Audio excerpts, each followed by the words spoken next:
All right, trumpets, welcome to lesson 1, exercise 5, quarter notes. This, by the way, behind the scenes, this is actually the first video I've ever made for our tutorial online walkthrough, so bear with me as I kind of fumble through tools and hopefully explain things in a way that makes sense, and hopefully this is the worst video you see all year, and they get better after this one. So what we're looking at today is, again, page 1, lesson 1, exercise 5, quarter notes. I mean, we've already covered some of this stuff before. We've already covered some of these rhythms before without the actual notes involved. Now we kind of start to combine that knowledge. All right, for the last few days, all you've seen are whole notes, like we have right here, right? 4 beats. That's all they get, right? 4 beats total. Da. It's one sound straight through, and that sound lasts for 4 clicks, 4 beats, right? As we get to this next measure, we have the whole rest, which is 4 beats of silence. And for my purposes and yours, it's best to just whisper count those or count them silently in your head, like 1, 2, 3, 4, because it's 4 beats of nothing but silence. All right, in the next measure is the new thing. All right, these are quarter notes. You've already seen them in your rhythm sheets before a little bit. The moral of the story is a quarter note can be told apart from a whole note because it has what's called a stem, which is that little part sticking up right there.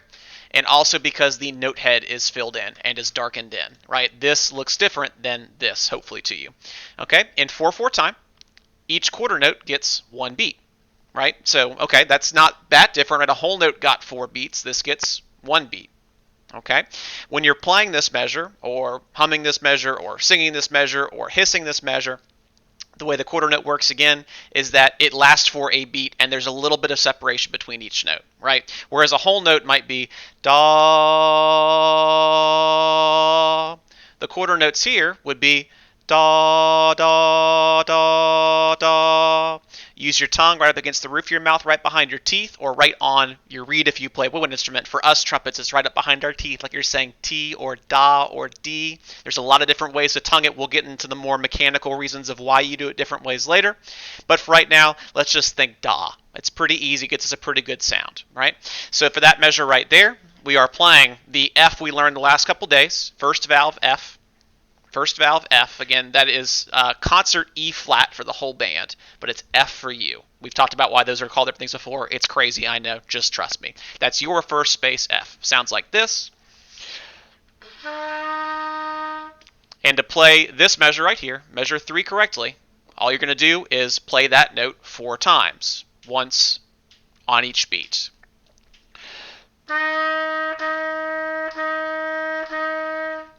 And that's the only new thing, right? Measure 5 right here, guess what? Same thing you just played. And measure 7 right here, where we end, is the same place we started from. All right? So here's the whole thing for you. Notice that it doesn't change notes. Every note in this entire exercise is F. Is that concert E flat for y'all, right? So is your F the whole way through. It doesn't change yet. Changes soon.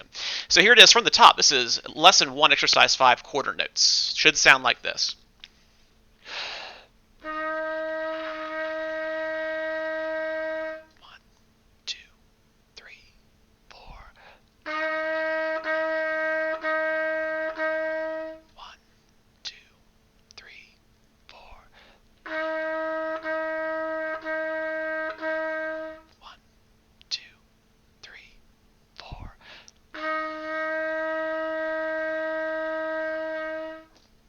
2, 3, 4.